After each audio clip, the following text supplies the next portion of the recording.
Yep, they're real people.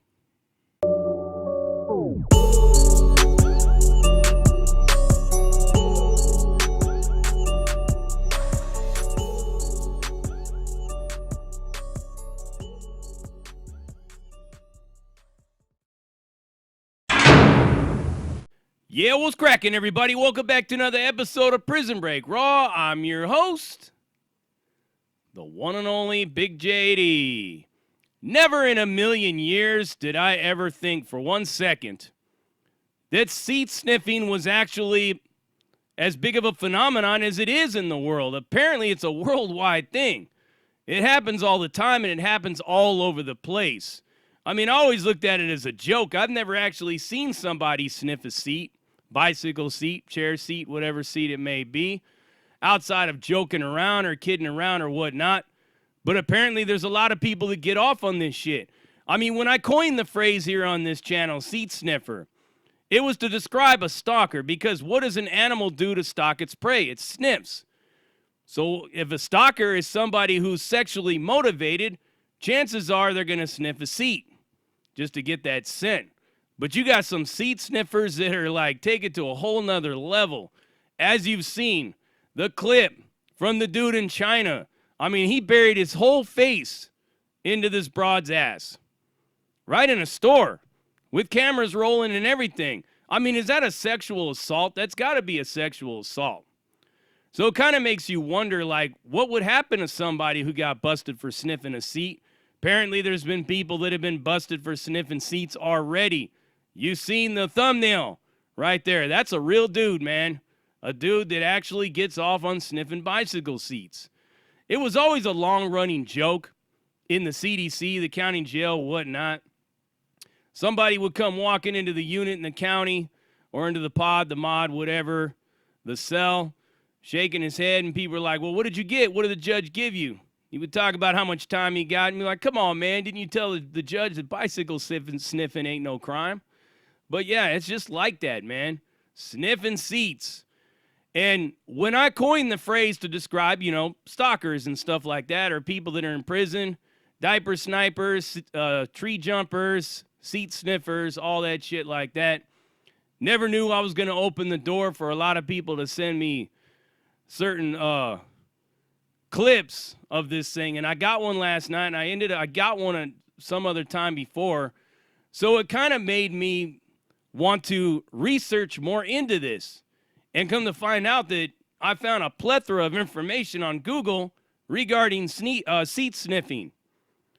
So let's go ahead and get into some of this.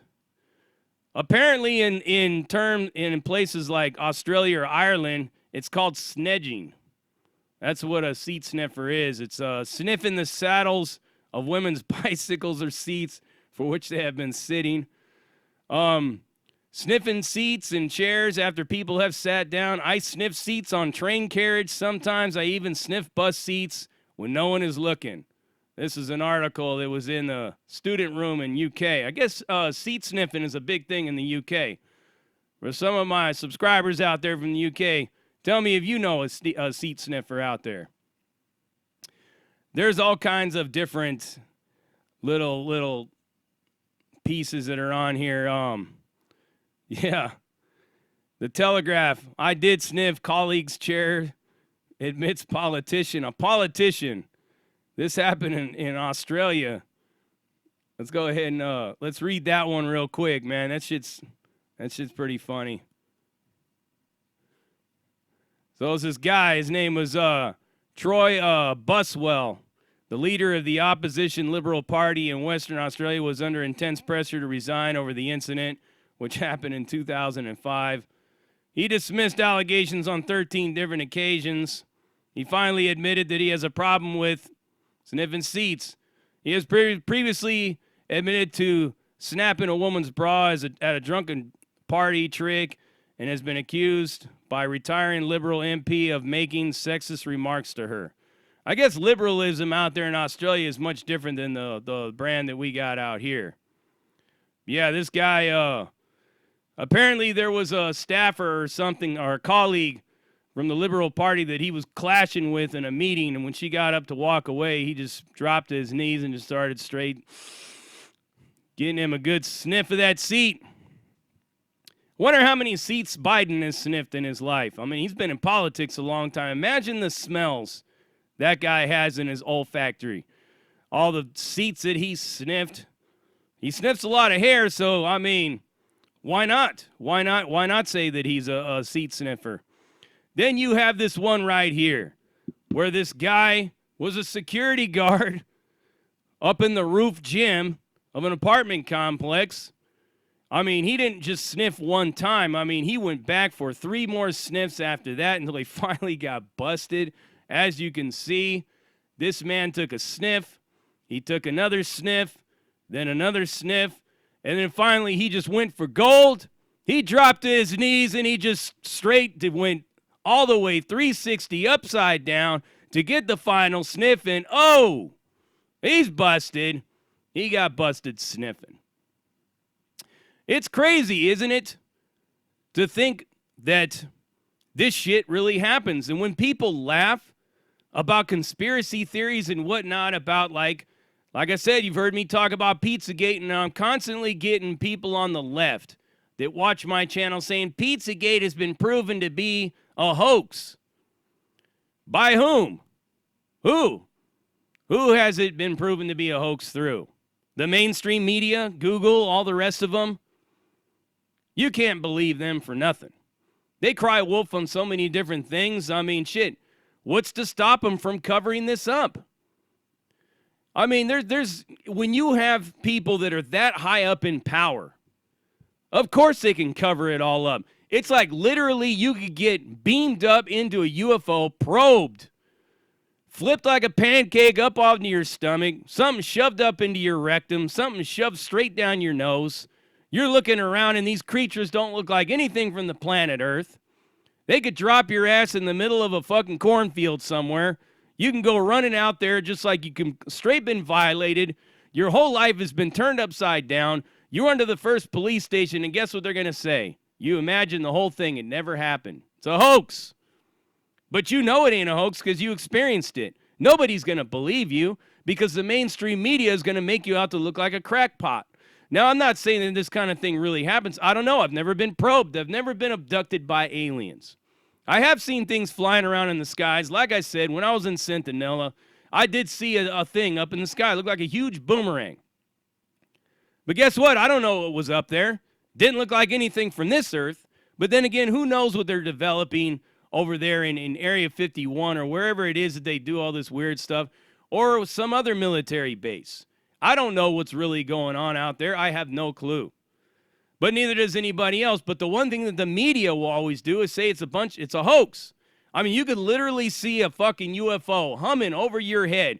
Take video footage of it, send it into the media, and they'll debunk it. Anything that doesn't fit their narrative, they're going to get rid of it. It's just the way it works, right?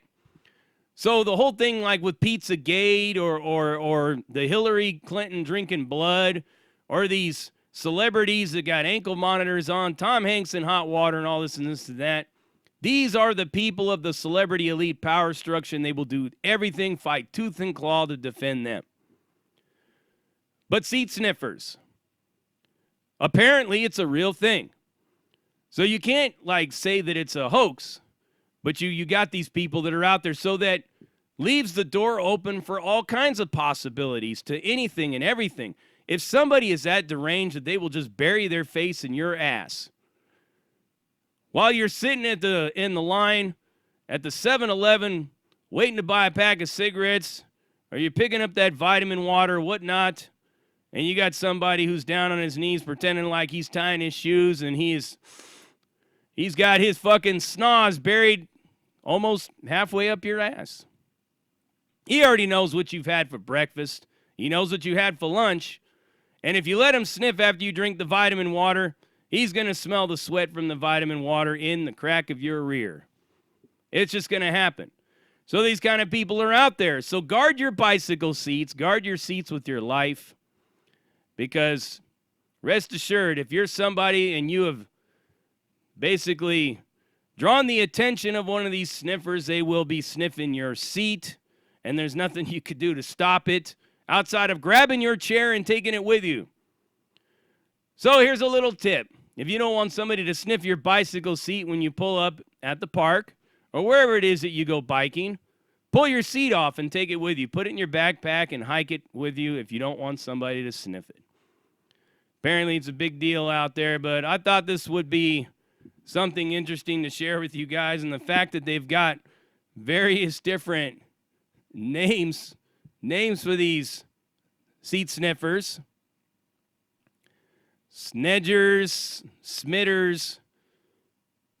What was the other one? A seat sniffer. Sexual gratification is what it's for. So basically, if somebody is a stalker, it's usually sexually motivated. Most of the time it's sexually motivated. What would stop them from sniffing somebody's seat? Who knows?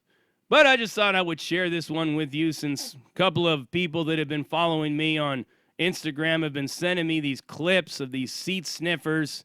So I thought I would funnel the information back to all of yous so that you can get a good laugh out of it as well as I have. But it's really no laughing matter because it's kind of serious. Who knows to what degree that person would go next? If they go into straight dog mode, straight fucking St. Bernard, bloodhound mode, and they're sniffing your seat, what would be to stop them? What would stop them from pulling you into a dark alley and doing something worse? So this is kind of serious. These kind of people need to be addressed. We need to talk about these kind of things because it's the world we live in. It's how deranged some people can get. I don't know, but that guy talking about sniffing bus seats, can you imagine some of the nasty rears that have been sitting in them bus seats? Some of the homeless people that haven't showered in weeks, whatnot. You never know. Somebody that had diarrhea earlier that day and they cleaned out their trousers. Then they sat down with the residue still stuck to their pants, and now it's stuck to that seat. You got to wonder if some of these people are going to get some kind of like Legionnaire's disease, some kind of mold growing in their nose from doing this kind of thing. It makes you wonder. But it's weird nonetheless. So I thought I would share it with you. Thought I'd give you a good laugh today to send you off on your Tuesday. It may be your hump day, whatever, depending on what your days off are. Or if you're just sitting at home, bored, wondering of something to watch. You've learned a much greater description of what seat sniffers are, and now you have found that they exist. We've proven it to be so. Go ahead and run a Google search if you don't believe me. It's all right there in black and white or whatever color your screen is. But you already know what it is, and you heard it right here. Prison Break Raw, uncut, uncensored, no holds barred, non-sugarcoat, not politically correct, all up in your face, slapping you with that dick of reality, and we sniffing on out of here.